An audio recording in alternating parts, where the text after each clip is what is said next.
Hi, I'm Dean Sage. And I'm Jack Curvin, And this is Show Me Your Deck, a podcast where we explore the intersections of oracles and chakras, using our original decks to create new insights. Well, we are making progress. We're on show number 9. Number 9. That's exciting. It's amazing. Hopefully I can get my mics to work. I had to switch mics. I have 2 that I bought 4 years ago, 4 or 5 years ago. It's not that long ago. Mm-hmm. But in the recording, you heard it. I put out the recording to you and it was super scratchy, itchy, horrible vocal quality on what is a very expensive microphone. So I was like, all right, let me switch them. That's not helpful. No, not at all. Especially when we have a $1,000 podcasting setup that isn't working properly. Ooh, no, that's not okay. Yeah. But,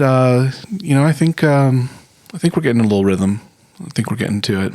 I'm feeling it. All right. Let's feel it even further. Let's do the dice. Let's find out what we're going to do. All right. We're going to roll the 4-sided dice to pick a deck to start. Deck number 3. Your favorite. My favorite. Your favorite. And it will be card number 44, starting way up high again. Oh my goodness. We had some trouble with the up highs. Hopefully we're more spiritually attuned to it today. Well, let's find out. This is going to be way up in Sahasrara, up high in the crown. 44. Oh, but we're a bit anchored. Oh. Because this is where I know Sahasrara, Akasha, is affected by Muladhara, I am. Oh, Earth. okay. So we're not floating away completely this time. No. So we're crown to root here. Crown to root. Okay. Last time, well, I don't know about last time.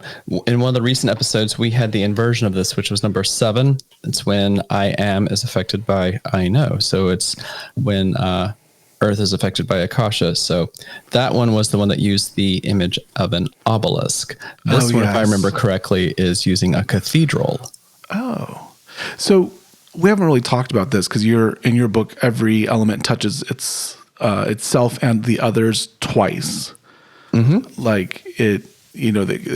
And it means different things depending on the direction. So what is it about direction with your system that makes it, mean something different? Whether, why is it not just the 2 touching each other? Why does the direction matter to you? So think of it this way. It's like a conversation. So what would be a good analogy? The main chakra in a cycle is setting the context. So it's where your focus is already being directed. So and we're then how in it's the crown chakra here by the others. So today we're in the crown chakra. So the context for this is the spiritual, the way we connect out into the broader world and universe. And within that context, how is that concept affected by who you are, your sense of safety, your sense of identity, health, well-being? That's not the same as your well-being being the context and how it's affected by spirituality or your sense of morality. It's not the same. It's a different nuance. So it's the way in which you set the context for a reminder and how that then gets colored. So whereas with number 7, we were looking at the obelisk and how it is a rooted, strong stone object that reaches up towards the sky.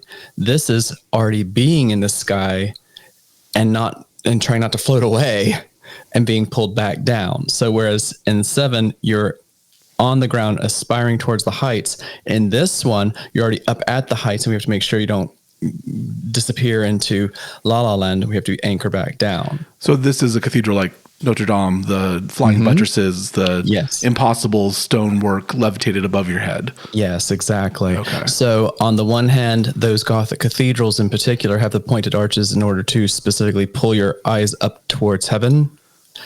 It's still made out of physical material. So the idea is similar in that we are beings of both worlds simultaneously. But what's the mood? Mm-hmm. Okay. Are you already earthy and needing some elevation, or are you already floating around and needing an anchor?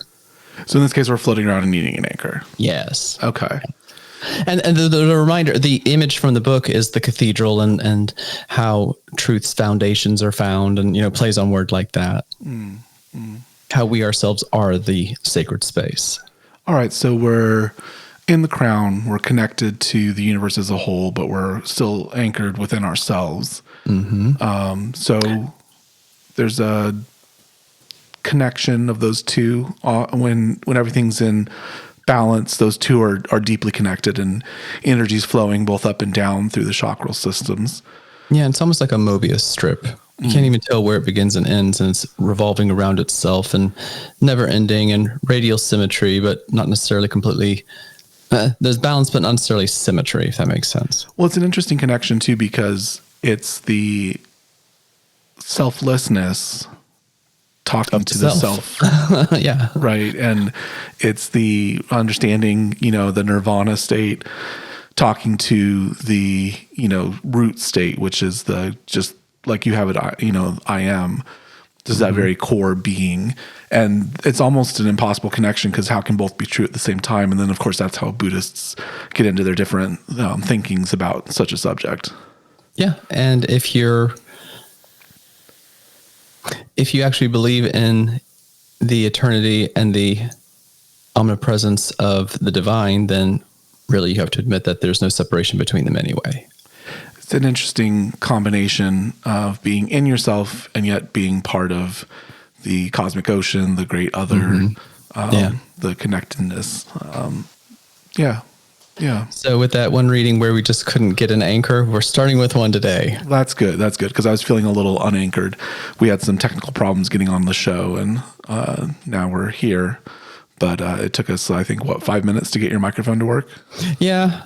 So it was off in its spiritual realm, and we had to anchor it back down to the laptop after 10 tries. But, Yeah.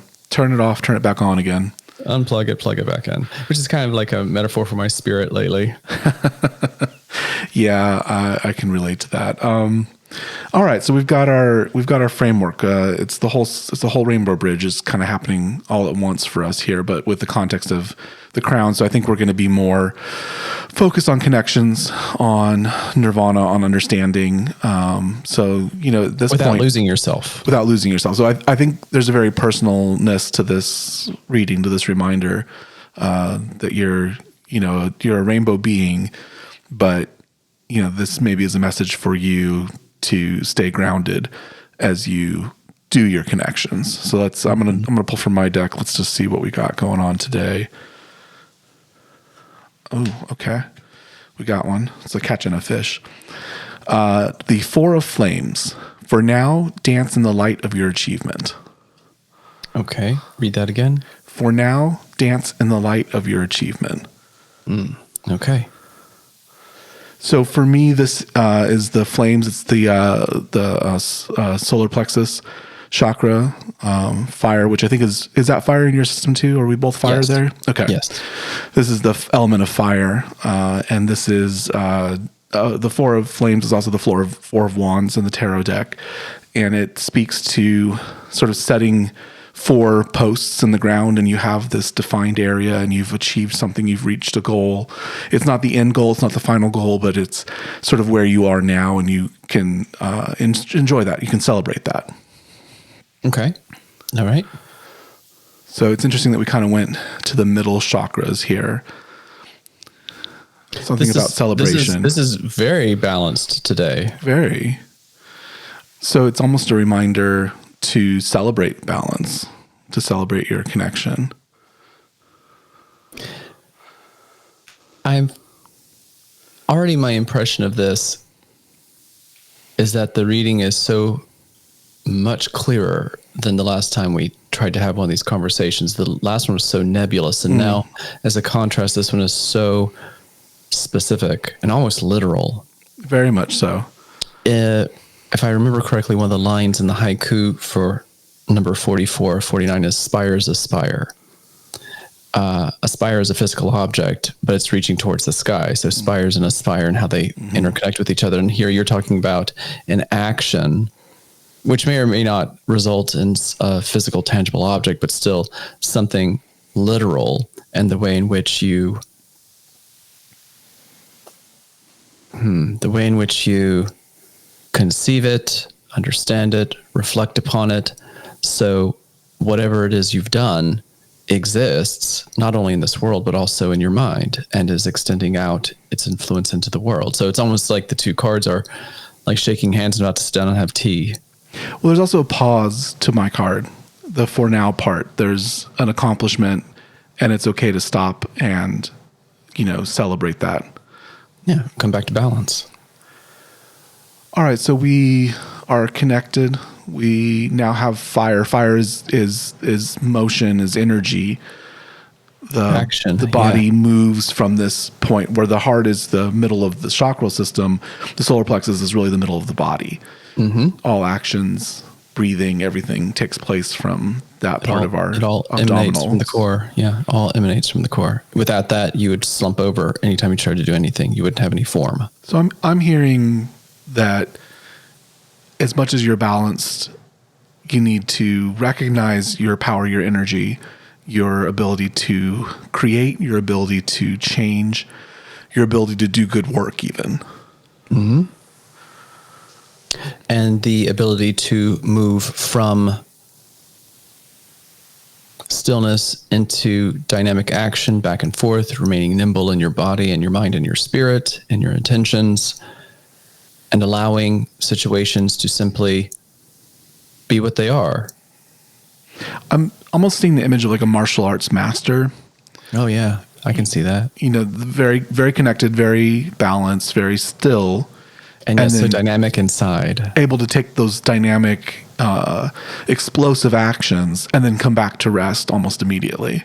It's like, well, that comes back to the first card, being both spiritual and physical simultaneously. Here's this still physical presence full of all this ricocheting energy inside. So it's not total stillness. It's still this beautiful balance between the yin and the yang, if you will. Mm-hmm. It's this radial symmetry. There's a very zen to this reading so far for me. Yeah. As exciting as it is, it's also calming. Yes. And I love cones because of their contradiction and of their almost absurdness. Mm-hmm. And there's something very absurd about the connection of the root and the crown. Mm-hmm. And then you've got this sort of still power, right? So there's another sort of absurd connection. How can you have flowing energy and stillness in the same entity, in the same being? And yet, how can you not? Mm-hmm. Well, and now I'm thinking of cells. I'm thinking of stored energy. I was waiting for you to go there. I was waiting for cells. I was waiting. I was like, is he going to say it or do I have to say it? Here it is. Yeah, no, I'm thinking of these constant living, moving things, but they're also stores of energy and the neurons firing in the brain and, the passage of salt through barriers, Mm-hmm. Well, like when you're sleeping or dreaming, you might be physically still, but you're certainly not inert. Mm-hmm. I'm feeling your deck. And that reminds me of the rest you just mentioned, the pause you just mentioned. After taking action, take some time to rest and reflect and restore. Definitely. Yeah, the card that we pulled, the Four of Flames, as much as it is a suit of action, of energy, this is a moment of accomplishment and a moment of rest and recollection, rekindling. Mm-hmm. Preparation. Yes. I was saying, I think I'm feeling your deck next. Oh, okay. Well, let's roll the 4. All right. We'll choose a deck first. Number 4. So this is going to be the haiku deck. So going from the most abstract to the most, well, no, the most literal would be deck number 2, probably. So going from the most abstract to the most wonky.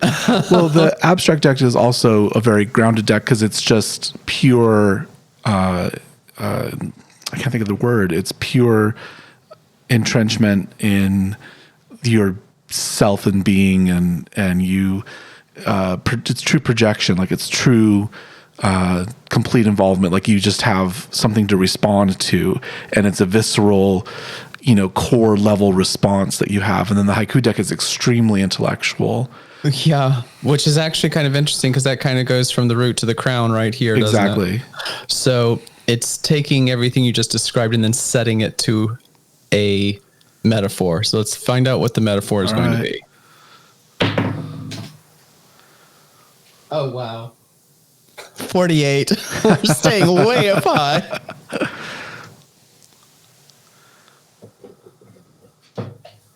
Oh, wow. I think this one's going to be Akasha being affected by air, if I remember correctly. It should be third eye. Yeah. It's oh, that's a pretty one too. This is one of my favorites. Okay, so this is Sahasrara, purple, Akasha, ether, if you will, and how it is affected by, I say, air, Vishuddha, that's the fifth chakra. So it's an aqua color. It's a very beautiful card, purple at the top and aqua at the bottom. Do you want the haiku first, or do you want the metaphor first? No, let's do the haiku. The haiku is atmospheric chants intone diaphanous prayers, dancing colored hymns. There's just so much to your haiku. Again? Yes, please. Atmospheric chants intone diaphanous prayers, dancing colored hymns. Okay. There's a lot to unpack there. It is. It's such a beautiful card, too. I love this card. The metaphor I had in mind when I was talking about something happening way out in the sky and yet being a form of expression or a voice was the aurora borealis. Okay. And how the aurora borealis, how can they be like a manifestation of chanted prayers? Because if what you say takes on a spiritual component, it's almost like a prayer, but it's happening way up in the sky and connecting out into the universe. So way up in the heavens. So if you have these colorful voices up in the heavens, why can't it be aurora borealis? Well, it's so interesting. That's a very interesting metaphor. The interaction of, space particles with the atmosphere. So something very physical, very, very grounded, right? But so high above, sort of, interacting with magnetic fields and gravitational fields and all these things, it couldn't happen without the way the atmosphere is set up and without the earth clinging to its atmosphere like a blanket in the cold void of space. I wonder what it would sound like, because I don't understand all of this particularly well. I know that you can hear the universe in all directions because of static noise or whatever. But what would aurora borealis sound like if you could translate all the data into sound instead of color? I think someone has. I feel like on one of my podcasts I've heard a translation, and it is sort of it's ethereal. It's interesting. It's sort of the same noise that plants make. Like there is sort of an aura-ness to plants when we sort of convert their data into sound. I've actually heard that. They did it on NPR. I think we heard the same one. Well, I would love to hear the songs of the aurora borealis, with the idea being here that the way your sense of morality or connectedness or purpose, how that's influenced by the way you express yourself. We have a connection. We have a stillness full of power. And now we have sort of these smoke signals, these, heavenly motions and this beautiful explosion of color and light. And prayer is such an interesting thing. I have a hard time with prayer because I was raised in a very Christian context. And so prayer has very specific meanings. Sure. And it's hard to dissociate those meanings from the idea of raising a spell toward the heavens or raising a wish, just speaking your being into the being of the universe. Yeah. So how does this, let's see, how are we going to take this and relate it to the others? So we have this reminder that as we are thinking of ourselves as connected beings that have a purpose, to remember not to forget ourselves.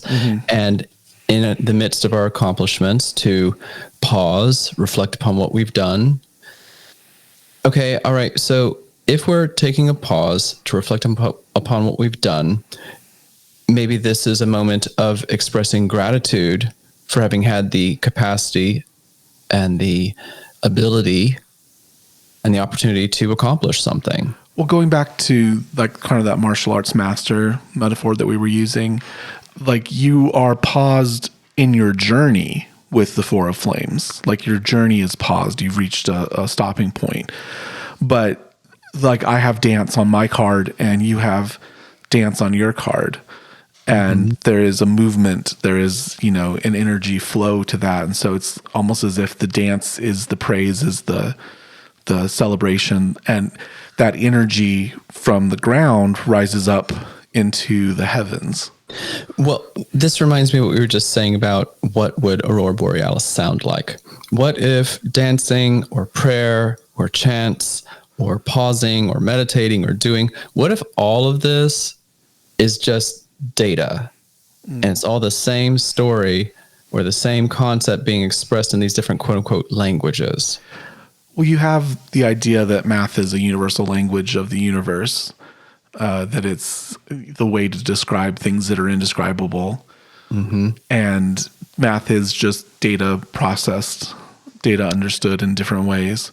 When you're looking at pictures from like galaxies or star clusters or whatever, you're not seeing them as they would be in visible light. You're seeing them as the numerical values are being translated into colored pixels to create an image to give you an understanding of what's out there. But if you were to go look at it with your eyes, it would not look like what this picture is representing.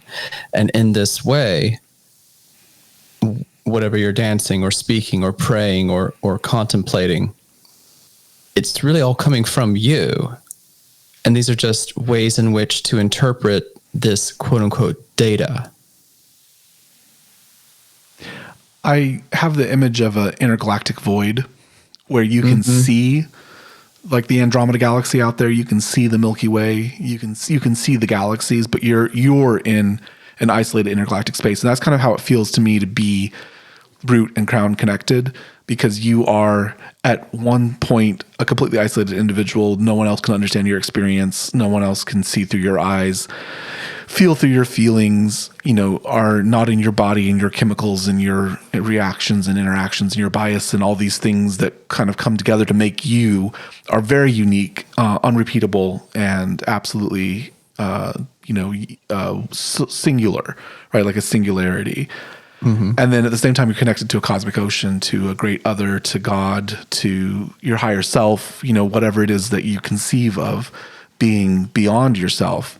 And that's kind of like when you were talking about looking at the galaxy, that's kind of how I feel. It's like you're in intergalactic space. So there's no stars. There's no matter.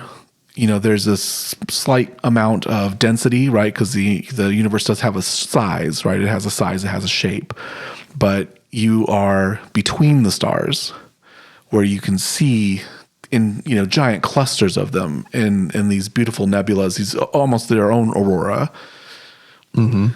And yet you're still viewing it. Cell, yes. If you will. Yes.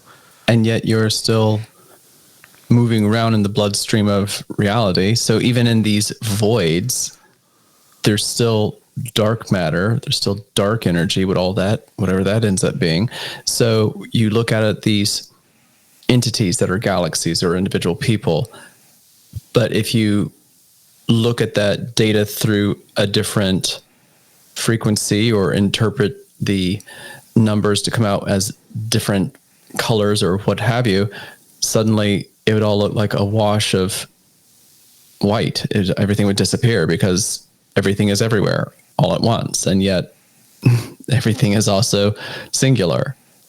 It's number 44. It's cosmic and physical simultaneously. Well, there's an interesting piece that we haven't really explored about this one, is that you said it was it's the throat chakra, right?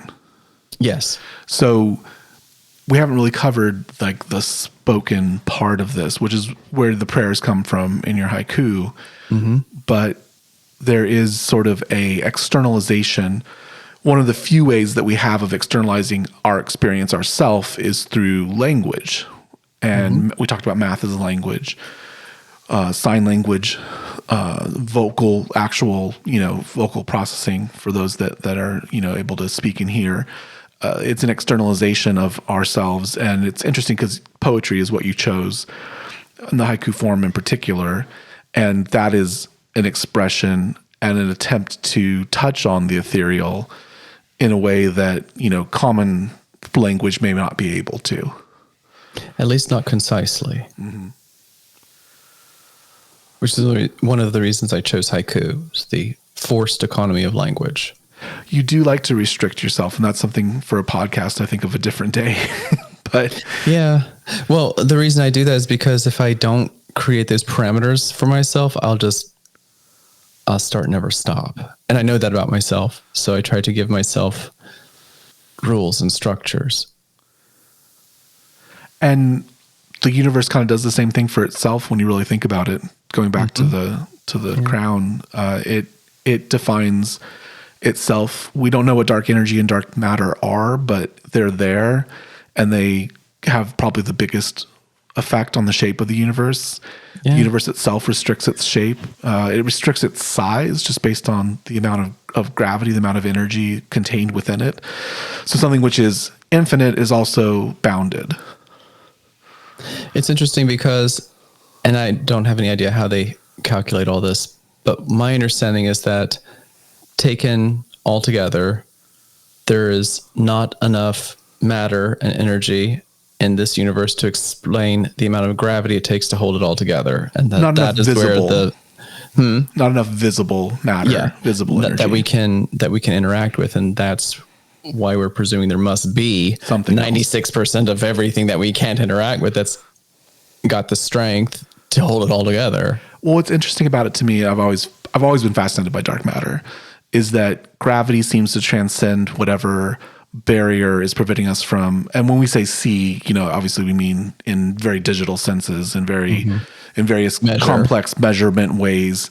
We can't experience energy emanating from it, but gravitationally it's there. And that's such an interesting idea to me that, if we're inside one black hole and there's other black holes that are, around us, the one thing that transcends those experiences is the gravity of the other. And the pulling towards the self, the pulling towards the singularity is the thing that affects other people, other things around us. Which in and of itself is this simultaneity of physical and spiritual.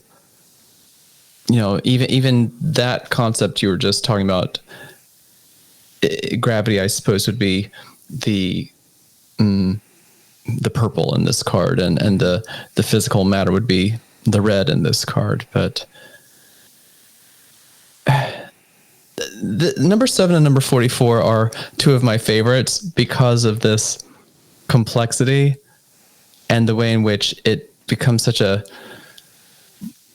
self-reinforcing, energetic conversation. Mm-hmm. I'm glad we started with this one today. I feel like there's a lot more momentum just going into this. It feels good. Well, momentum's a great word because there is spiritual and psychological momentum. And I think that is underlying what we're talking about, because we have sort of an arresting of momentum when we talk about the Four of Flames. Mm-hmm. There's been motion toward goals, towards destinations, and now you've arrived, and so that momentum is halted, but it's energy conserved rather than energy spent. And it's also a moment to reflect on everything that's constantly happening, and does it matter if you don't matter? There you go. Does it matter? Does it matter if you aren't aware of it? And you need this pause with the Four of Flames to take stock of this continuous flowing so that it has any perceived value, I suppose. Like if we didn't have consciousness, if we didn't have awareness, would any of it, quote unquote, matter? The bear, or what is it? The limb falling in the tree. What is it? The limb falling in a wood and nobody's there to hear it. Doesn't make a sound. Kind of like that. You need the Four of Flames here to appreciate what's happening all around you? Well, I just, you talked about the forest. Now I see like a clearing in the forest and the aurora borealis above us and torchlight, guarding us in the darkness and dancing and prayer and song and chant and jubilation. Torches. Yes, dancing in the center of 4 torches. Yes. That's the energy of the reading. That's where we're at right now. It feels very celebratory. So there's something to connect to with this. And thankful. There's something, like you call them reminders. I would call it messages. There's a groundedness that you're seeking. There's a moment of pause that you're in. There is a chance to prayer, lift up, to dance, to frolic, to send your message out into the universe. And like gravitational waves, they emanate from self to self. You have a gravitational energy of yourself and you move. And as you move and dance, it brings others. I mean, this physically happens, but humans are social communal beings. If one person starts dancing, more people start dancing. And there's a gravity to yourself, to your emotions, to your emanations. And I think this is a reminder or a message to say those emanations matter. Those emanations are important. I've experienced this so many times personally. When I was younger and actually frolicked about in gay bars, which I really don't care about anymore, but back in the day, I certainly did. This is the 90s, and you had to find these clusters of galactic personalities come together and sparkle together. We just had to. There were no apps. And people would not dance. Until what? Until I'd go out there and break it down. And then suddenly the whole floor is just full of people. They just needed one impetus, one little push into movement, and then you have this whole dance party happening. But it took somebody had to do it. And me being the performer that I am, I just thought, well, I didn't pay $5 to come in here and stand around. I was like, no. So I'd go out there and just bust it, and everyone would show up, and it was you just need that moment, the spark to get it all going. It's how planets form. You have a disk of dust, right? Like the rings of Saturn. And then one small perturbation, one small movement, and now the gravity of 2, and then the gravity of 4, and then exponentially from there. You have to have all of these wrinkles and clusters. If space and time were perfectly smooth, everything would just find equilibrium and nothing would happen. There'd just be an infinite field of perfection, and literally nothing would happen. You have to have these disturbances so that there's anything around which to revolve. Like you just have a hydrogen cloud with equal distance between every particle. Well, maybe not even that, because even the subatomic particles, if everything's evenly spaced out, then nothing can ever grab onto anything, and it's just the whole creation would just be asleep. No, because sleeping is still dreaming. It wouldn't even be that. I think it's very interesting that we just talked about perfection. That's a message that just came through. Perfection is not the goal. Imperfection is what causes creation. Imperfection, like I said, that small perturbation, so that perfectly aligned field of particles, just one of them gets out of order, and then you've got a planet, you've got Earth. And it took that one small movement, that imperfection, that dance, to bring a whole planet together out of that disk of particles and dust. I'm feeling today's reading. What you want to do next? We're going to do one of mine here. Okay, all right. I think we need maybe some sass. I don't know. This may not be a sassy reading. Look at this. We've got upper chakras. Imagine that. You're going to love it. We have number 14 of the major arcana, balance. Oh, God.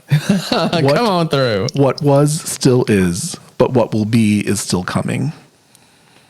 What? Okay. I don't understand how this stuff keeps happening, but it's cool. I'm here for it. So this is the second cycle for the third eye. So this is the second cycle. So this is where the third eye touches the third eye. Oh, really paying attention, taking it Oh, I'm all sorry. in. The crown touches the crown. I apologize. I The crown touches the crown. Well, that's fine. It's even better. We can stay way up here anyway. So this is where sense of purpose is reinforced by sense of purpose. So this is the Temperance card from the Major Arcana, which is often pictured as two flowing buckets, two streams that are kind of balancing between each other. Oftentimes it's an angel or some sort of angelic being. And for me, it's the end of the second cycle of 7 in the Major Arcana, which take up the last 3 chakras. So my base, I have pentacles as the root, waves as the sacral chakra, flames as the solar plexus, storms as the heart, and then we get into the higher creations. And so for me, the Major Arcana starts from the throat, which is the embodiment of 7 archetypes. And then we move on into higher ideals, higher ideas. Read the card again. This is what was, still is, but what will be is still coming. Okay. And you can't appreciate any of it until you sit still and take stock. Well, I was going to say this goes right back to the dancing in the middle of the clearing with the 4 flames around you. This is very clearly saying that what you have done is there, but what you haven't done is still ahead of you. And you're in this balance point between these two. So you can be ready. The archetype that is affected by this card is the director. Say more. So, it's like a conductor of an orchestra. You don't create the music, but the music doesn't exist without your guidance. So it's to me, it's the ultimate kind of interaction where you influence others towards creation.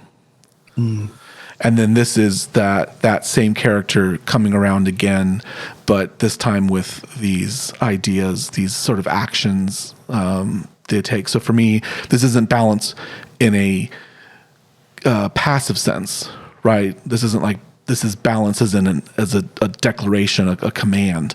Balance, so it's active. It's very active.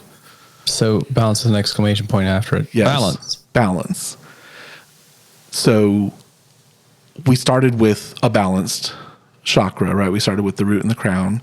Mm-hmm. We had some fire energy. Then we went back up to the throat and the crown. And now we're sort of hovering in that third eye territory with the crown. When you say balance as a command, that is something that most people in regular conversation probably wouldn't consider. But as a dancer, you hear it all the time. Balance, reach for it, balance. So pull the core in, reach up through, push down through the feet so you can reach up through the head. That's a correction that we give constantly in dance technique, is that you push down to go up. That is a manifestation of number 7 and number 44 in my deck, going in both directions simultaneously, so you can find equilibrium, right there at the solar plexus. And balance is not quiet. Any gymnast, high diver, dancer, really anybody can tell you that balance as a command, balance as an action, on the outside, it's going to look elongated and still, and yet still flowing and dynamic. But inside, wow, that's a lot of energy. There's so much intention because you have to pull everything down into your center and brace against your core, and yet reach down through your feet and up through your fingers and up through your head and down through your tail. It's almost like you have to be an orb of light, gleaming in all directions simultaneously, because if you reach too far in one direction, you'll fall in that direction. So if you're reaching out with your left hand, there's a good chance that you have to be reaching down through your right foot. So balance as a command is Whew, that is, on the one hand, externally, it will look stable and still, and yet on the inside, it will be a whirlwind, a complete supernova of effort. And then you can't even maintain it for very long. It's always going to be transient. I think the hardest part of reaching a goal is not reaching for another one.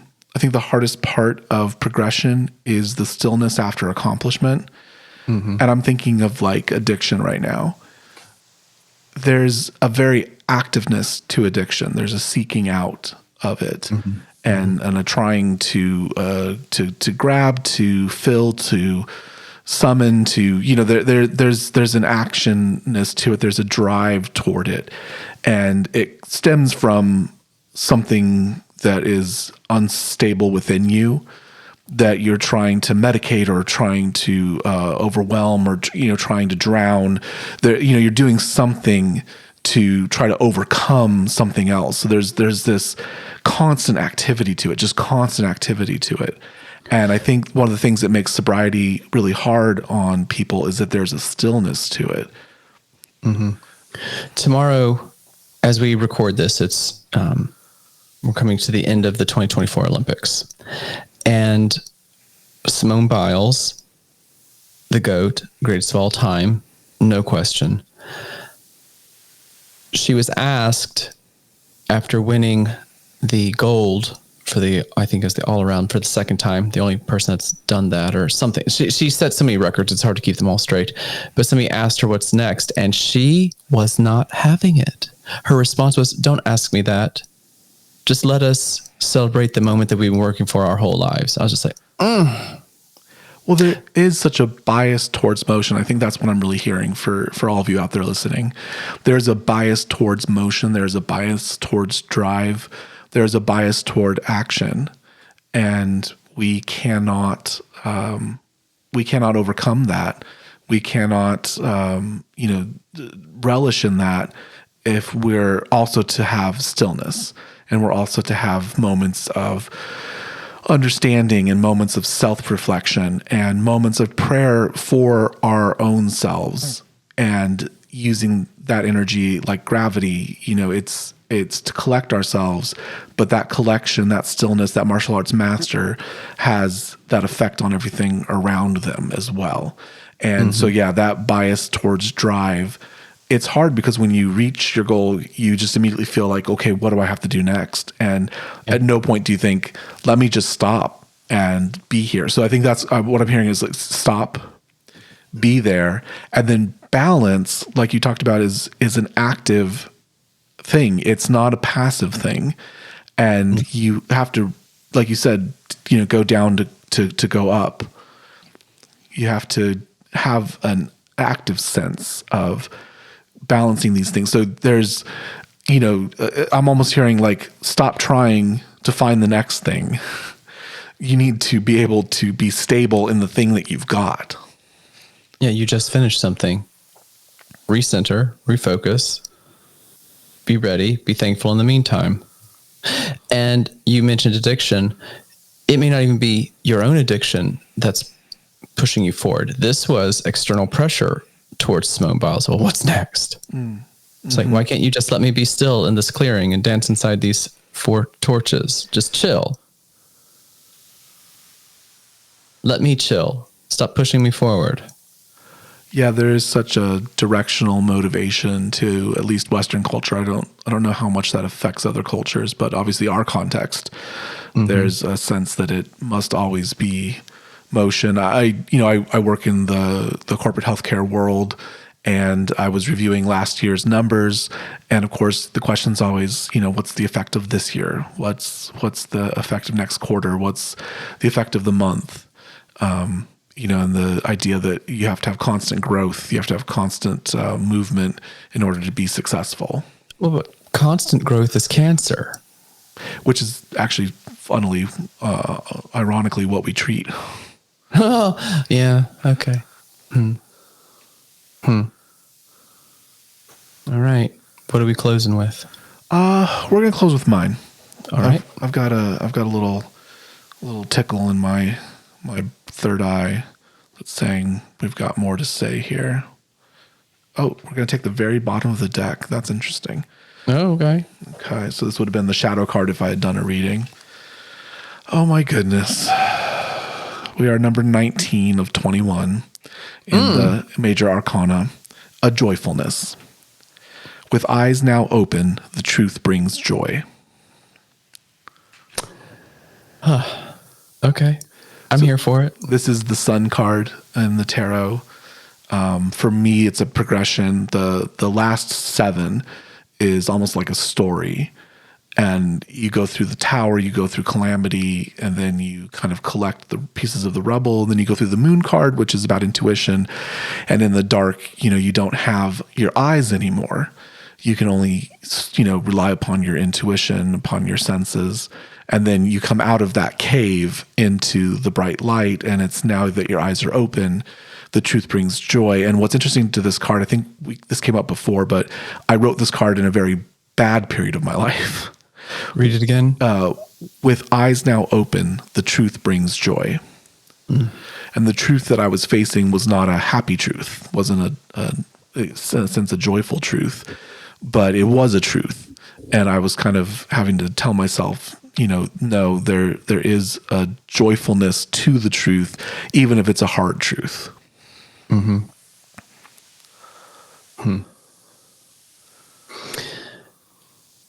This entire reading is just screaming at me to take the time to celebrate your accomplishments, especially the ones that are doing something that ripples out to improve the world. Even if it's something you might consider inconsequential on some level, it's the disruption, the perturbation that allows planets to form. Your little spark of joy or pleasure or happiness or kindness, that butterfly effect is real. This series of reminders for me today is about the gratitude that you have to take the time to acknowledge in the face of all this action, success, completion, so that you can be prepared to keep doing it going forward next time an opportunity comes around. And the realization, the joy from realizing all of this is itself the fuel that keeps the wheel turning. There's a sense of darkness to the Four of Flames because it's night. It's the end, not the big end, but just an end. And the Aurora Borealis, at night. And this is almost like the sun is coming up now. Well, you're saying it's dark, and yet there's all this light. Exactly. There's the firelight, there's the Aurora Borealis, which actually is the energy of the sun that you can't see directly, but still wrapping around the atmosphere and revealing itself anyway. There's a kind of culmination point. And I just keep going back to that martial arts master, that Zen master, just sort of an active stillness, an active balance, a font of energy, ready to explode, and celebrating that state, celebrating that now, that being. Like I go back to balance, and there's a very sort of past being, future being, and then a call to be in the now, to be in the being of what is happening, and then sort of to open your eyes then with a joyfulness and to see truth, to kind of see through lies, to see through deceit, to see through even the sort of intergalactic darkness of yourself, to see both yourself clearly and that cosmic ocean, that other, that higher self, to see that clearly, to kind of see the whole bridge, the whole rainbow system all at once. I hope one day when we look back on this episode, it'd be really amazing if somebody in the comments section, or more than one someone, were to give your martial arts master a name. Like, I don't speak Chinese, but what would this master's name be? Yes. I mean, I can count in Chinese. I know the word for one in Chinese is yi, but is this one somebody? Is this somebody one? I don't know. It'd be cool if somebody were to name your master one day in the comments section. That'd be fun. I don't do names even when I'm creating. I have to go to the name generators to find something. Like I don't conceive of things verbally that way. I always conceive of them visually. So, and in some ways, like, they don't need a name because they kind of exist visually in my head. And then I have to go find a name, and then I have to find descriptions for them. And it's an interesting discovery process when I'm writing. Yeah. Yeah.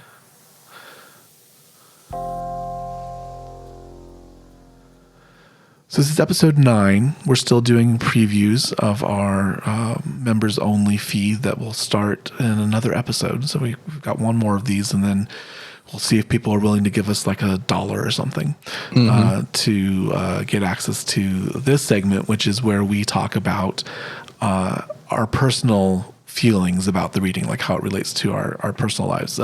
Do you have something? Do you want to go first?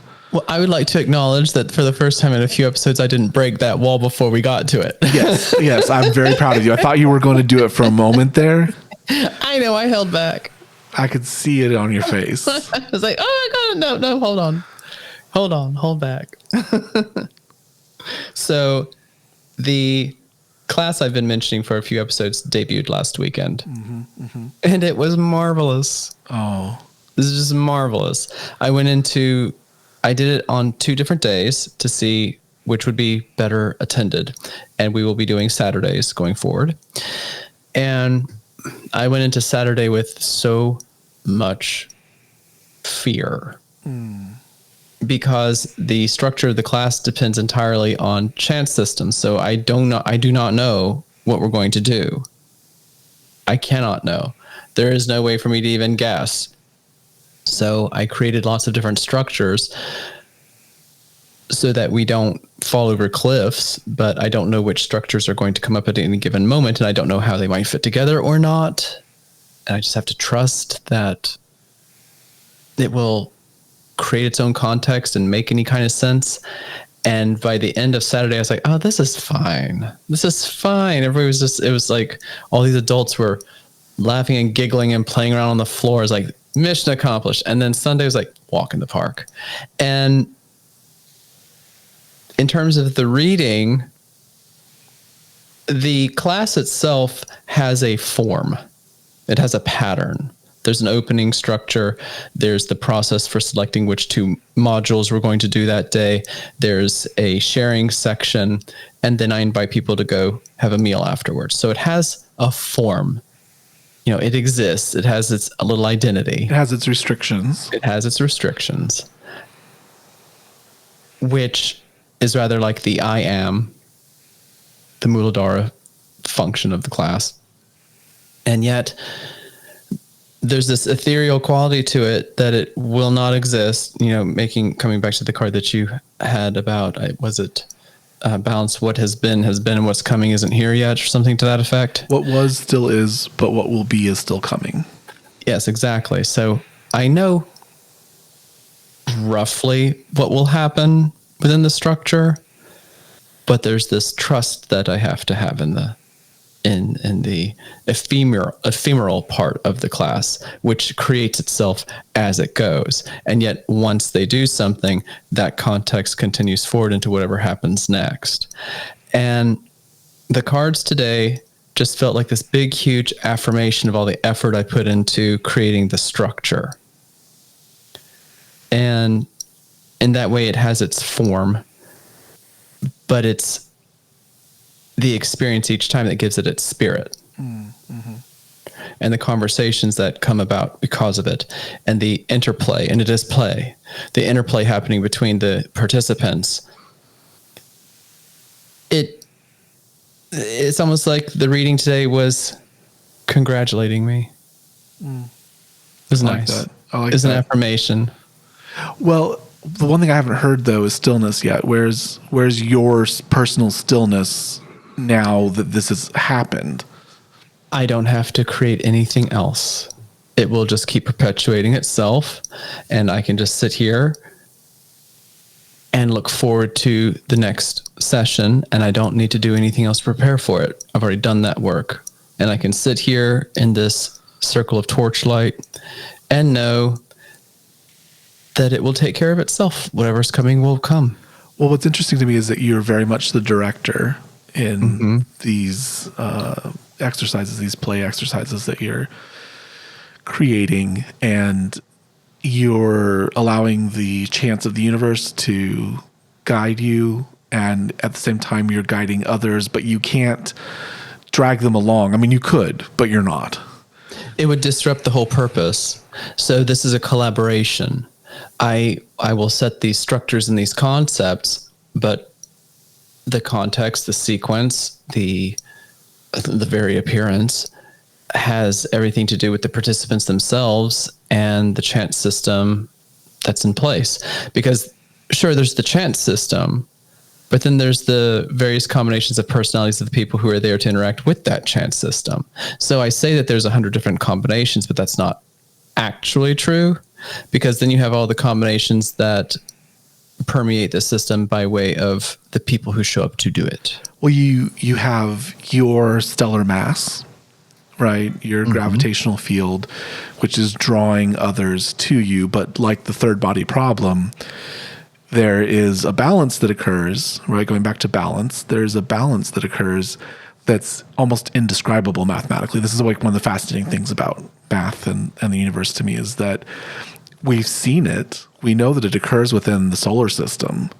But when you get 2 or 3 stars close to each other, something magical happens when they reach balance, when they sort of get there. But how it happens is indescribable right now, at least from a mathematical perspective. Yeah, and this came up in one of our conversations recently. I assemble videos for YouTube, and so I hear these conversations right before we create new ones. And so we just, from my perspective in time, we just mentioned the second and third body problem in a recent episode. I don't know if it's number 7 or 8, but I just listened to those conversations to edit them into YouTube videos. So when you bring this up, I don't know how long it is since you've heard that conversation, but for me, it's very immediate. Well, and this is the theme that comes up for us. I don't edit the show, really. I'll make a note if there's a problem, but I want the show to be very free-flowing, very in the moment, and I want you to kind of experience the reading as we experience the reading. Right, and then I have to listen to them much more closely, because I have to know when to put cards up and down on the screen, when to put the titles up and down when we're talking about something, so that it can be read while we're talking about it. So we have the conversation, I forget about it, then I have to edit all that down and look for these markers. Then we start another conversation, because that's the workflow that I have, is I edit and then we make new.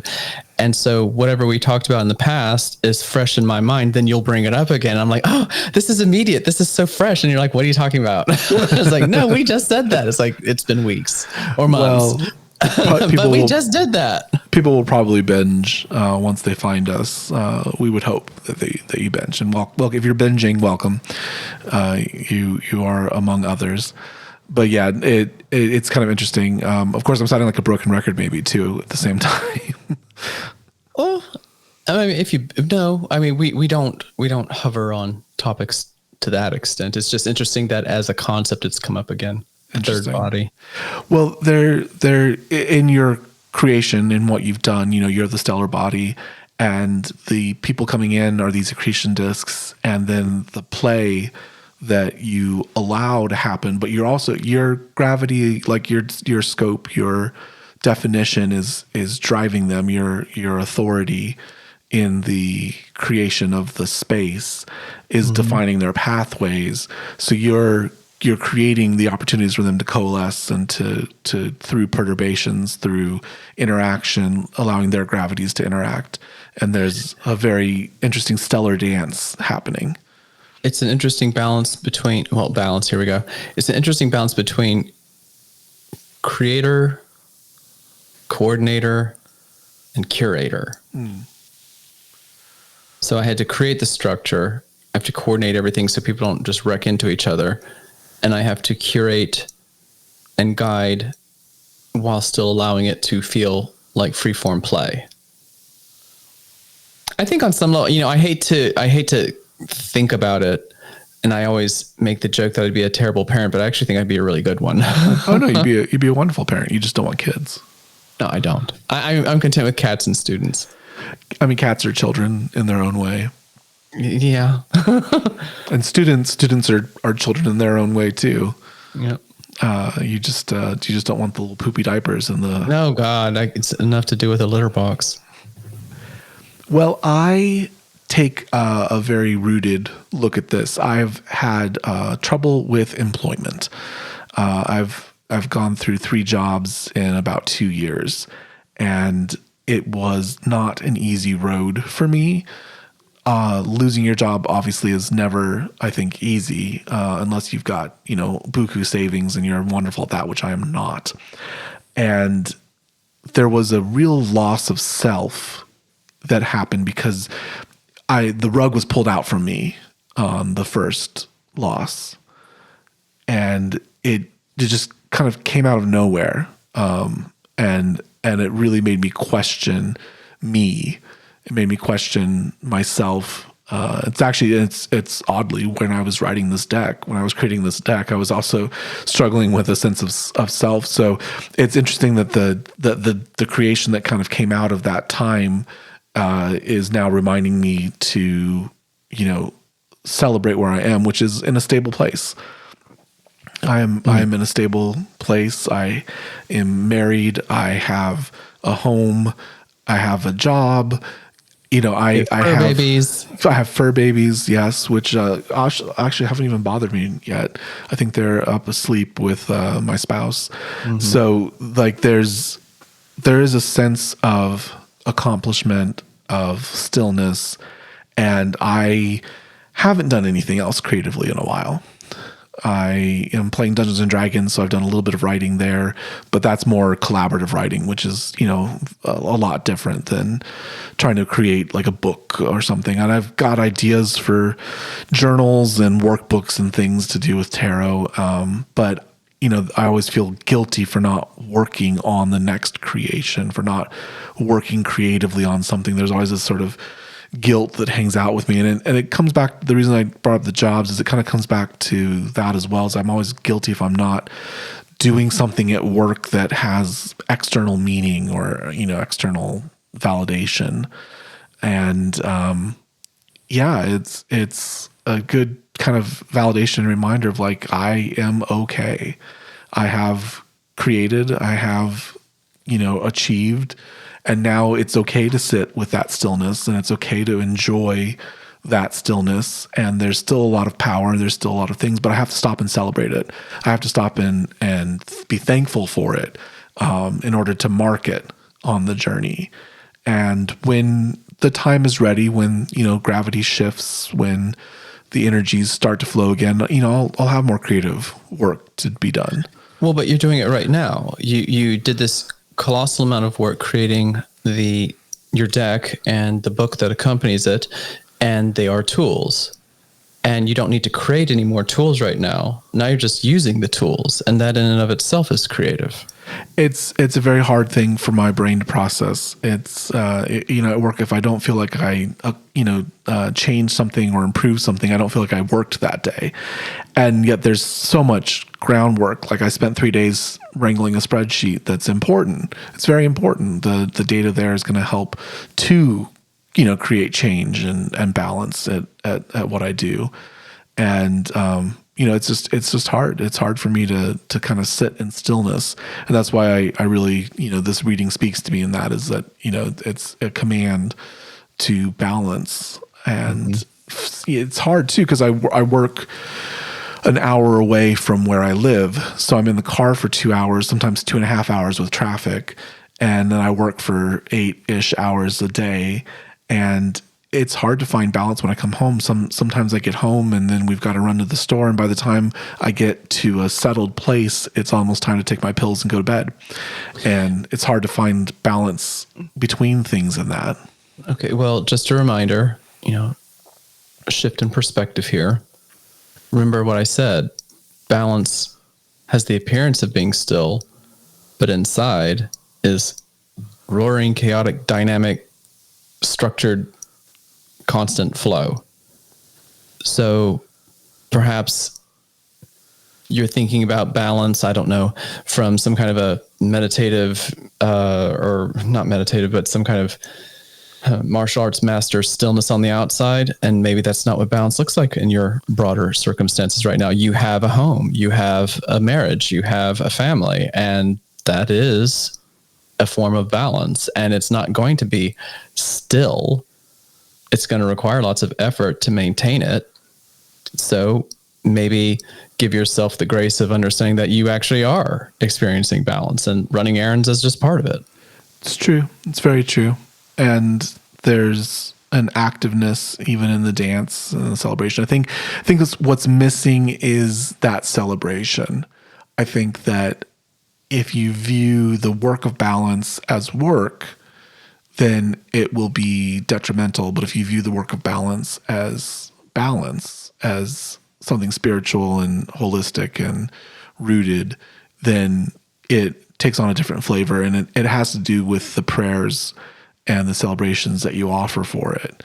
And I am very thankful to have a home that I'm broadcasting from, and have an office space that I can create in, and have my fur babies to wake up to in the morning. There is a lot of praise and celebration, and I don't think, I hate the idea of the gratitude journals. I don't know what it does. It irks my soul. I hope that you're listening and that you absolutely love them and have found use for them, because I feel like you are at a higher state of being than I am. I have such a hard time with those, but I think that this reading is sort of calling that out and saying, you have to offer up a prayer of some kind. Well, if you did your gratitude journal, you'd be able to look at it and say, oh, that's right. Because that's what journals do. They keep you honest. Well, and maybe that's my problem. And I've got the reminder here to be joyful about the truth. So yeah, I guess she was sassy. But to me in particular, giving you a little bit of side eye, just a little bit. Yeah. So she's all like, well, you acting like you don't have any balance, acting like you don't have anything. If you wrote it down, you'd know.